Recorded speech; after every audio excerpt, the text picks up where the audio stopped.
যুগপৎ আন্দোলনে যাচ্ছে জামায়াতে ইসলামীর সাথে আরও কিছু ইসলামী রাজনৈতিক দল। জামায়াত চেষ্টা করেছিল সম্ভবত এর বাইরে আরও কিছু দলকে তাদের সাথে রেখে যুগপথে অংশীদার করা, যেগুলো ইসলামী রাজনৈতিক দল নয়। সেই চেষ্টা আপাত দৃষ্টিতে ব্যর্থ হয়েছে। এটা জামায়াতের একটা বড় ব্যর্থতা। কেন ব্যর্থতা, আমি সেই জায়গায় আসব। এখনও আসলে ঢালাভাবে বলে ফেলার কিছু হয়নি, কারণ সামনে আরও বহু সময় আছে। এই দলগুলো তাদের সাথে যেতেও পারে। কিন্তু প্রশ্নটা আগে করে রাখতে চাই, যে প্রশ্ন জবাব খুঁজব, জামায়াতে ইসলামী এই আন্দোলন কেন করছে, কার বিরুদ্ধে করছে, এবং এর মাধ্যমে জামায়াত কি অর্জন করতে চায়। তার চাইতেও জরুরি প্রশ্ন, এই মুহূর্তে ভেবে মাঠে নামা ভবিষ্যতে বাংলাদেশকে একটা নৈরাজ্যের দিকে নিয়ে যেতে পারে কিনা, এই প্রশ্নগুলোর জবাব খোঁজার চেষ্টা করব। শুরুতে যে কথাটা বলছিলাম, আরও তিনটা দল তাদের সাথে যাবে বলে পত্রিকায় নিউজ এসেছিল। তিনটা দল হচ্ছে এবি পার্টি, এনসিপি এবং গণ অধিকার পরিষদ। শেষ পর্যন্ত তারা কেউ আর গেছেন, তারা কেউ যেহেতু তার কর্মসূচি ঘোষণা করেন না, এক একজন এক এক কারণ দেখিয়ে কিন্তু যাননি। কিন্তু এটা জামাতের জন্য একটা বড় ধাক্কা হয়ে আসবে, কারণ বাংলাদেশের শুধুমাত্র ইসলামী দলগুলোর মোর্চা হচ্ছে, তার বাইরে ইসলামী রাজনীতি করেন না এই রকম যে তিনটা দল গেল না শেষ পর্যন্ত, তারা মোটা দাগে মধ্যপন্থী বা মধ্য ডান এই ধরনের দল। তারা যদি যেত তাহলে এই জোটটা যে শুধুমাত্র ইসলামী রাজনৈতিক দলগুলোর জোট বা মোর্চা, সেই জিনিসটা হতো না। এখন সেটা হয়েছে। এটা হয়, প্রবলেম হলো অন্য দলগুলো আসলে যে এটার ইসলামী চরিত্রটা নষ্ট হতো তা না, ওটা থাকতো। কিন্তু এই যে বাংলাদেশের শুধুমাত্র ইসলামী দলগুলো একটা মোর্চা হচ্ছে, তারা বিএনপির বিরুদ্ধে দাঁড়াচ্ছে, সেটা ভবিষ্যতে পোলারাইজেশনে একটা ভূমিকা রাখতে পারে, এবং যেটা টু সাম এক্সটেন্ট বিএনপির পারপাসও সার্ভ করতে পারে, সেটা আরেকদিন আলোচনা করব।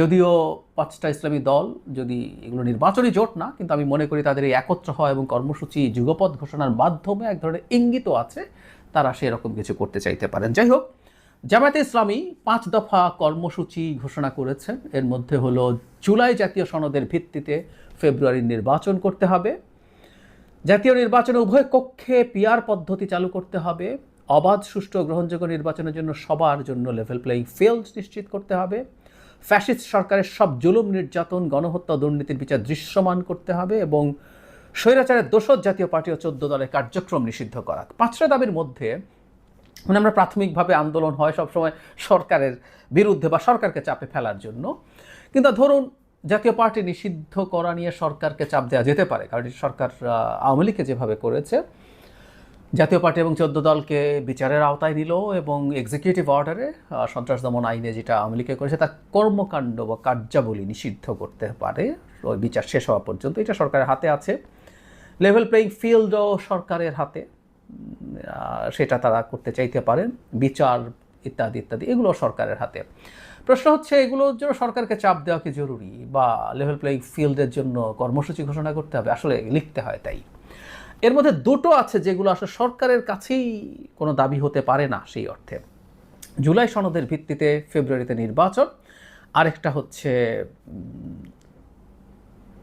পিআর পদ্ধতিতে সব নির্বাচন আয়োজন করা।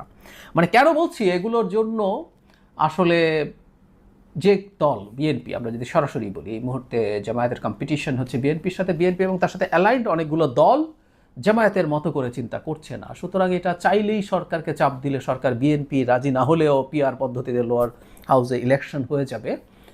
এটা বিএনপির জন্য করা, বিএনপিকে বাদ দিয়ে করা সরকারের পক্ষে একেবারেই impossible. At the same time July সনদ কতটুকু বাস্তবায়ন হবে, কিভাবে বাস্তবায়ন হবে, এটা নিয়ে অত্যন্ত মেজর মতো পার্থক্য আছে। সেই মতো পার্থক্য বিএনপিকে সাথে না রেখে আসলে সুরাহা করা যাবে বলে আমি মনে করি না। সুতরাং এ দুটো দাবিও এখানে যুক্ত করা আমার কাছে অদ্ভুতই লেগেছে, যদিও ঠিক অদ্ভুত না, আমরা যদি এগুলোর ব্যাখ্যা, আমি অন্তত যেটা মনে করছি সেটা হয়ে থাকে।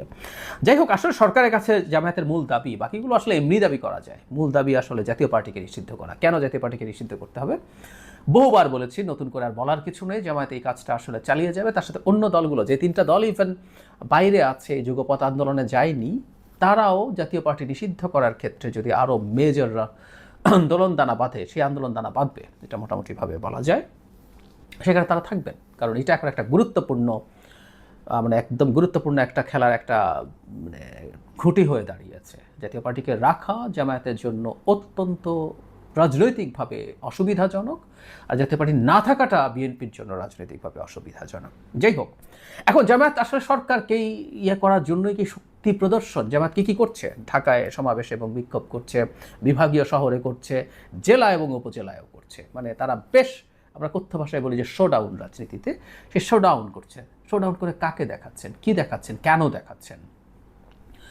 দীর্ঘদিন থেকে বলছি জামায়াত আসলে বিএনপির উপরে চাপ দিতে চায়, কারণ এতগুলো দাবি, জুলাই সনদের ভিত্তিতে নির্বাচন হতে হবে, পিআর। আমি ব্যক্তিগতভাবে মনে করি I may be wrong, lower হাউসে পিআর জামাত আসলে বার্গেনিং চিপ হিসাবে রাখছে। যেটা করি আমরা, যখন বার্গেন করি, চাপ দিই, তখন আমরা অনেকগুলো রাখি, এর মধ্যে একটা দুটো সরিয়ে ফেলে তারপর বলার চেষ্টা করি আমি তো ছাড় দিলাম, তুমি এবার দাও। এইসব কৌশলের অংশ।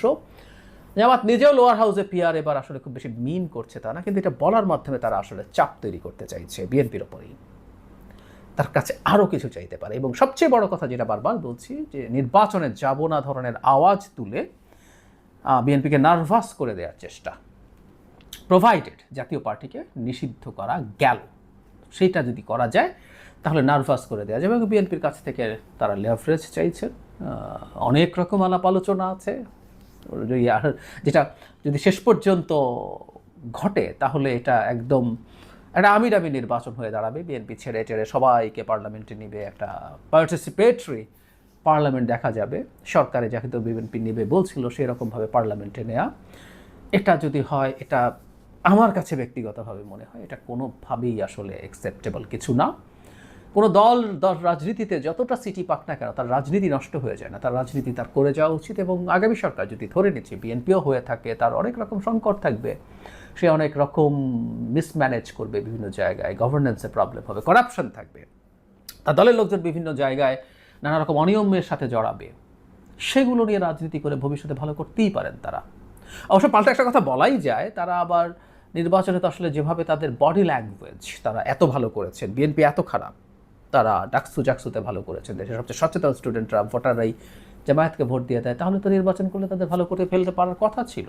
কিন্তু তারা আসলে মনে হয় না এই ব্যাপারে কনফিডেন্ট আছেন, সুতরাং বিএনপিকে চাপ দিতে চান। একই সাথে সেটা যদি নাও হয়, একটা ইসলামী দলগুলোর যদি জোট কম্বাইন্ডলি হয়, আমি এটা নিয়ে আলাদাভাবে কথা বলবো, আমি মনে করি না আসলে ইসলামী দলগুলোর জোট কম্বাইন্ডলি হতে পারে, এবং হলেও যে সেটা অনেক বড় ইম্প্যাক্ট ফেলবে সেটা না হওয়ারও সম্ভাবনা আছে। যাই হোক, এই কর্মসূচিগুলোর মাধ্যমে তারা সেটাও সামনে নিয়ে আসতে চাইতে পারেন, এবং বিএনপির বিরুদ্ধে যদি একটা বড় জোট তারা তৈরি করতে পারেন, দেখাতে পারেন, সাথে যে তিন দল for the time being at least নেই, তাদেরকেও যদি একত্র করা যায় নির্বাচনী জোট হিসেবে, তারা যাবেন কি না সেটাও দীর্ঘ আলোচনার ব্যাপার। এমনকি যে ইসলামী দলগুলো জামায়াতের সাথে আছে এই মুহূর্তে, তারাও সব থাকবেন কি না, যে কারোর সাথেই বিএনপির নেগোসিয়েশন হতে পারে, আন্ডারস্ট্যান্ডিং হতে পারে, মানে প্রত্যেকে যারা মাঠে আছেন তাদের প্রত্যেকেই জামায়াতেরই বরং নেগোসিয়েট করার বা নেগোসিয়েশন পাওয়ার সম্ভাবনা কম, অন্যদের যথেষ্টই আছে। সুতরাং বিএনপি এরকম কিছু করলে সেগুলো নাও হতে পারে, কিন্তু আমরা যদি হয়েও যায় তাহলে একটা সবাই মিলে মোর্চা করে তারা বিএনপির বিরুদ্ধে নির্বাচন করবেন, এই মেসেজটাও মানুষের সামনে আস্তে আস্তে আনার চেষ্টা হয়তো বা করছেন তারা, সেটাও হতে পারে। কিন্তু যে কথাটা সবচেয়ে জরুরি, বাংলাদেশে এই মুহূর্তে, মানে আমাদের তো ঐক্যমত্য কমিশনের আলোচনাও শেষ হয়নি, ঐক্যমত্য কমিশনের সময় বাড়ানো হয়েছে, এখনও আলোচনা শেষ হয়নি, কিন্তু মাঠে শক্তি প্রদর্শনের মাধ্যমে সেই আলোচনার ফলাফল বা সরকার কি করবে সেটাকে চাপ দিয়ে এক ধরনের ম্যানিপুলেট করার চেষ্টা, এটা আমার কাছে কোনো বিবেচনায় পজিটিভ কোনো মুভ মনে হয় না। বরং এই কর্মসূচিগুলো যখন হতে থাকবে, আমরা আস্তে আস্তে টেনশনের দিকে যাচ্ছি। এখানে বিএনপি মাঠে আছে, কোনো জায়গায় বিএনপি না, কেউ স্যাবোটাজ করতে পারে, এরকম নানান পরিস্থিতি হতে পারে, এবং সেটা অনাবশ্যক একটা কেওস এই মুহূর্তে মাঠে তৈরি করলেও করতে পারে। আমরা উচিত ছিল সতর্ক থাকা, এবং এই ধরনের কর্মসূচি না হওয়াই ভালো ছিল। এখন সমস্যা যেটা দাঁড়ায়, সামনে নির্বাচন আছে, জামায়াত ইসলামী যখন এই ধরনের কর্মসূচি পালন করছে, বিএনপিরাও মাঠে শক্তি দেখানোর আসলে হয়তো প্রয়োজন হবে, বা তারা সেভাবে ফিল করতে পারেন, ফলে তারা আবার মাঠে নামলেন। এই যে পাল্টাপাল্টি নামা, মাঠে নেমে পড়ছি আমরা আমাদের শক্তি প্রদর্শনের জন্য, দাবি দেওয়া অর্জনের জন্য। যতই ফেব্রুয়ারিতে তারা নির্বাচনের কথা বলুক না কেন, এটার মধ্যে দিয়ে এক ধরনের নির্বাচন ফেব্রুয়ারিতে নাও হতে পারে, প্রবাবিলিটি যখন তৈরি হবে, তখন বিএনপি ইলেকশন হওয়া দরকার আছে, হতেই হবে বলে মাঠে নেমে যাওয়া, তার শক্তি প্রদর্শন করা, এইগুলো আস্তে আস্তে এই ধরনের রিয়াকশন বিএনপির দিক থেকে তৈরি হতে পারে। করার দিক থেকে মানে জামায়াত বা তাদের যে জোট আছে তাদের দিক থেকে এমন অ্যাকশন, বা বিএনপির দিক থেকে এমন রিয়াকশন, কোনোটাই কাম্য জিনিস আসলে না।